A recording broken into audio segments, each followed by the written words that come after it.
o Serafim leu Mateus capítulo 1, versículo 18 até o versículo 25. E nós, tal como Isaías também, nós vemos aqui o nascimento do Salvador. Mateus 1, versículo 18 até o 25. Portanto, conta a história como isto aconteceu. O nascimento de Jesus Cristo foi assim. Então, a narrativa continua. Maria, a sua mãe, tinha o casamento tratado com José. Sabem que naquela altura, nesta época não havia namoros. Namoro é uma invenção da era moderna.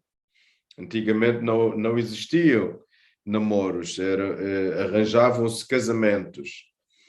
E então já estava tratado com o José, ela era uma adolescente, na altura era assim que se fazia, mas antes de casarem ela estava grávida, pelo poder do Espírito Santo. José, o noivo, que era um homem justo, justo quer dizer um homem piedoso, um homem que adorava a Deus, não a queria acusar, não quis acusar porque ela estava grávida antes do casamento, então na época podem imaginar o escândalo, então por isso pensou deixá-la sem dizer nada. Enquanto ele andava a pensar nisto, um anjo apareceu e disse: José, descendente de Davi, não tenhas medo. Não tenhas medo de casar com Maria, a tua noiva, pois o que nela se gerou foi pelo Espírito Santo. Eu não sei como é que isto podia ser na mente de José. Não sei. É difícil para nós entendermos a mente de 2000 anos atrás. Numa mente moderna, isto seria impossível.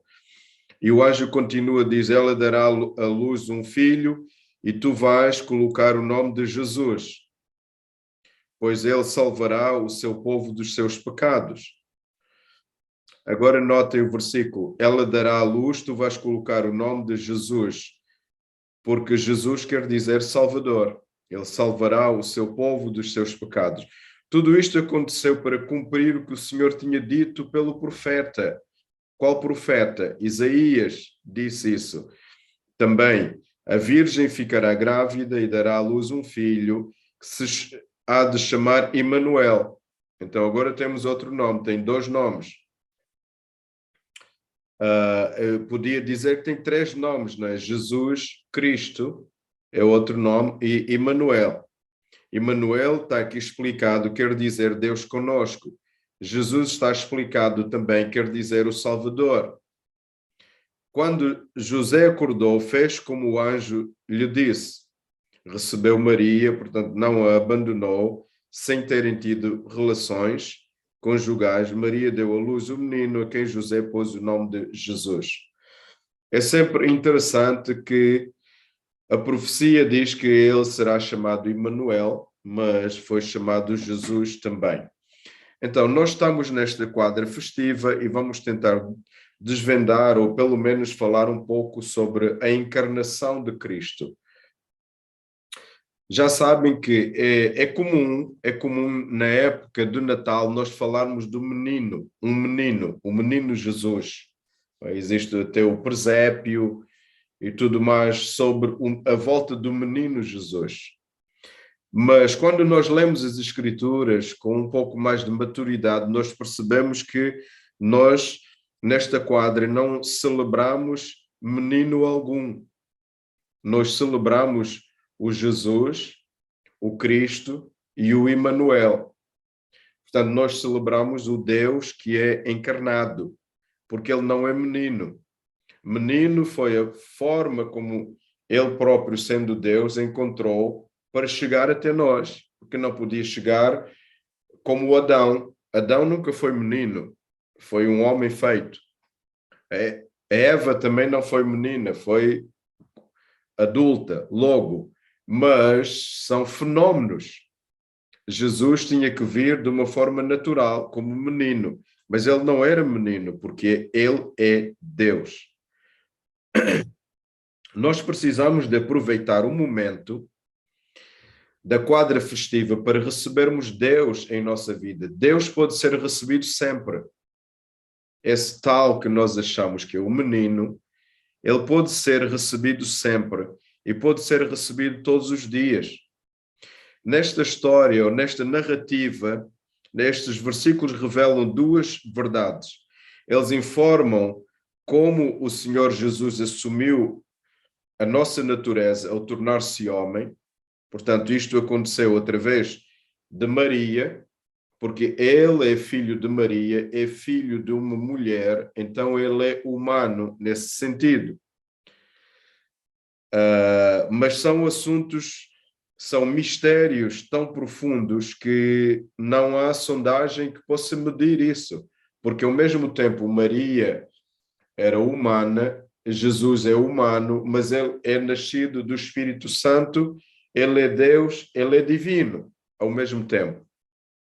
Quando eu ensinar os irmãos, eu estou a pensar fazer este ensino às sextas-feiras sobre Cristologia.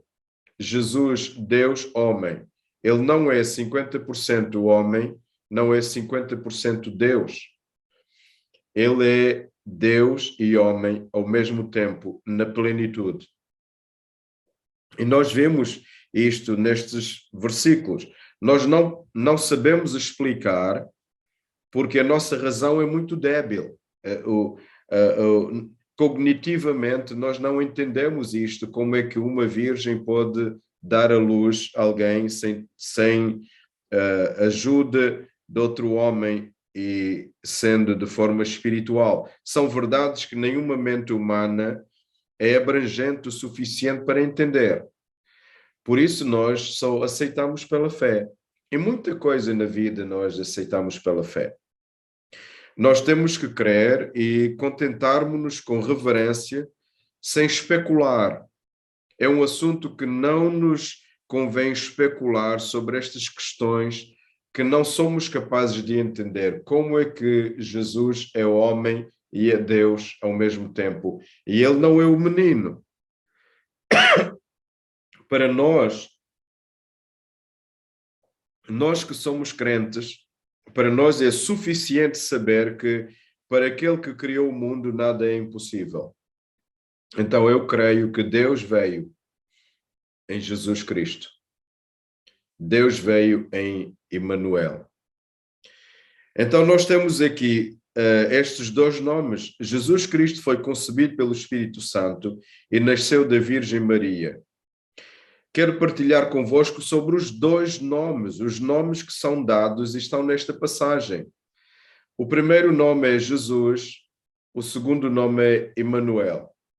Mas deixa-me explicar, ele é chamado Jesus Cristo, porque Jesus quer dizer Salvador e Cristo quer dizer enviado, ou quer dizer Messias, o enviado, o Messias. Então, sobram estes nomes, Jesus e o Emmanuel. Jesus é o nome que descreve o ofício dele. E Emmanuel é o nome que descreve a natureza desse ser. Nós temos o ofício e temos a natureza.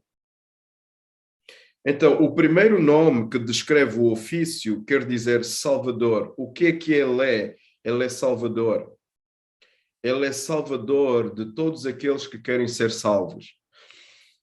Tem havido, a meu ver, um engano na cristandade ou no cristianismo quanto à pessoa de Jesus. O ofício de Jesus não é fazer o que muitas vezes nós ouvimos preletores e pregadores dizerem. O ofício de Jesus é ser Salvador. Mas de que ele é Salvador? Eu ouvi muitas vezes pregações em igrejas e na internet, em vários lugares, pregadores dizerem assim: venha Jesus, que Jesus resolve o teu casamento. Jesus resolve o problema do teu casamento. Bom, Jesus não veio para resolver casamentos.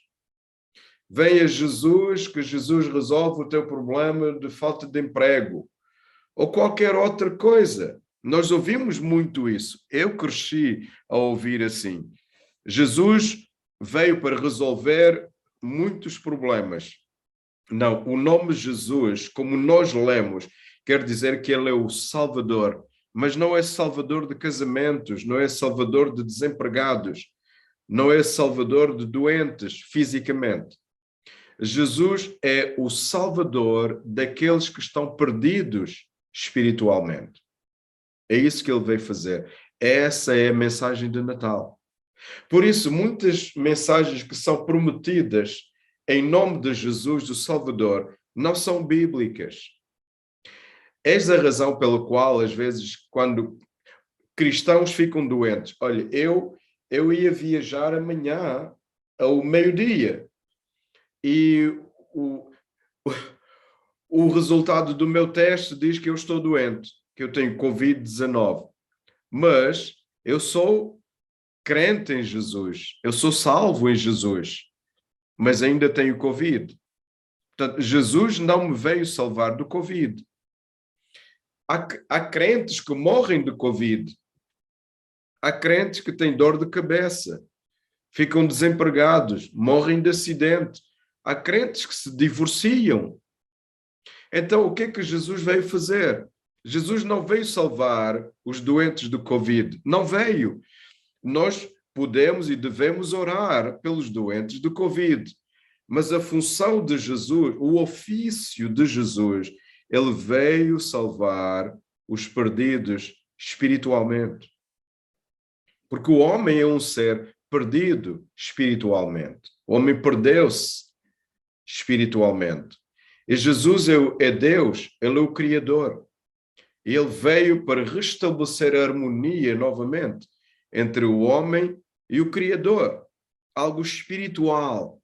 É algo espiritual. Ele veio para salvar os homens dos seus pecados. E tem a ver com a espiritualidade. O nome Jesus significa Salvador. Não é um menino.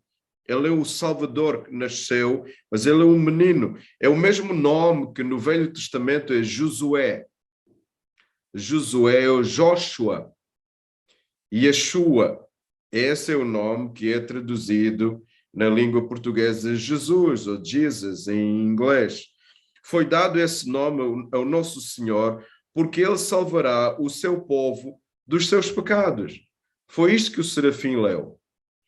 Eu não sei, mas todos temos a mesma Bíblia. A Bíblia é só uma. E quando nós lemos a Bíblia, a mensagem é a mesma. E lá diz assim, o seu nome será Jesus. Por quê? Porque ele salvará o seu povo dos seus pecados. Não do Covid-19 ou qualquer outra doença.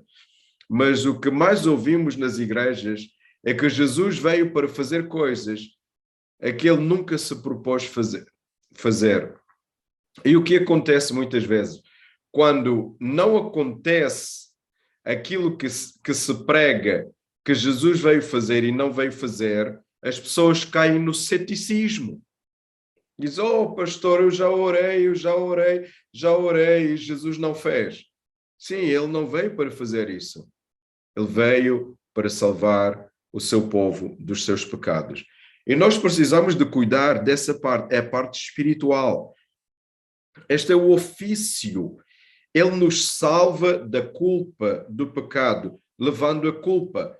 O que acontece agora? Sabem, o que mais existe nas igrejas cristãs são pessoas que se sentem culpadas. O que mais... Eu sou cristão há 40 e tal anos, o que eu mais vejo são crentes que se sentem culpados. Vivem na culpa. Mas é mesmo isso que Jesus veio para tirar. Jesus veio tirar a culpa, como Alcina leu isto, em Isaías 53. Sobre ele caiu a culpa de toda a humanidade. Toda a minha culpa está sobre Jesus. Por que é que eu vivo com culpa? Quando eu peco, eu peço perdão a Deus. Eu não vou viver com culpa. Sabe, os crentes têm entendido mal essa mensagem. Quando algum cristão na igreja peca, eles culpam-no e mantêm-no culpado até o fim da vida. Mas Jesus, há 2000 anos atrás, veio para tirar a culpa. Ele tirou a culpa. Ninguém mais tem culpa, porque ele tirou. Alcina leu este versículo. Estes versículos podem ler com mais calma. Isaías 53. Quem deu crédito à nossa pregação? É assim que começa. Jesus tirou a culpa. Vivam sem culpa. Mas é incrível como a maior parte das igrejas hoje em dia vivem culpadas. Os crentes vivem com culpa. Ninguém percebe isto. Ninguém percebe. E nós precisamos entender que Ele nos salva da nossa culpa. Ele nos salva do domínio do pecado. Ele nos salva da presença do pecado. Ele nos salva das consequências do pecado ao nos proporcionar um corpo glorioso ao fim desta vida. Então, aquele que crê em Jesus, o Salvador, é abençoado. Não aquele que crê em Jesus, o curador ou qualquer outra coisa que ele não é. O psicólogo ou o psiquiatra que ele não é. Ele é o Salvador.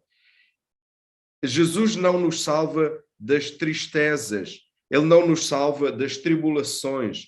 Ele não nos salva dos conflitos da vida. Ele salva-nos dos nossos pecados e da culpa dos nossos pecados que vêm desde o início de Adão e Eva. É isso que nós celebramos na altura do Natal. Nós celebramos isto agora. Jesus, o Salvador. E assim, então, nós estamos purificados. Não somos santos, no sentido que não erramos, mas estamos purificados da culpa para sempre, mediante o sangue de Jesus. E nisto consiste a salvação. As pessoas que desejam a salvação genuína, a salvação espiritual, devem agarrar-se a Jesus. A Jesus. Esta é a mensagem do Natal. Jesus, o Salvador. Feliz é a pessoa que confia em Jesus. Mas na mesma passagem, e para terminar, aparece um outro nome. É um nome que eu gosto muito, é o nome do nosso amigo que está aí em casa da Sofia, é Emanuel. O seu nome será Emanuel. Por que que diz que o seu nome será Emanuel? Então, Emanuel quer dizer Deus conosco, ou Deus entre nós. Então, Jesus é o ofício dele. Ele é o Salvador. Emanuel, nós temos aqui também a sua natureza. E a natureza de Deus é conosco. Ele está conosco, ele habita em nós. Emanuel significa que ele pode dar-te consolo. Esta é a sua natureza. Ele pode dar-te consolo nas ocasiões de sofrimento, nas ocasiões de tribulação. Ele não nos veio salvar disso, mas ao mesmo tempo ele está conosco nisto. Percebem a ideia? Ele não nos veio salvar do Covid-19, mas ele está conosco no meio do Covid-19. Lembro quando o salmista disse: ainda que eu andasse pelo vale da sombra da morte, tu estás comigo. Tu estás comigo onde? No vale da sombra da morte. Então, esse é Emanuel. Porque o Emanuel é que está conosco. O Jesus é que é o Salvador. É isto que está a ensinar em Mateus capítulo 1. Nós temos o Jesus que nos salva da culpa, dos nossos pecados, e temos o Emanuel que anda conosco diariamente.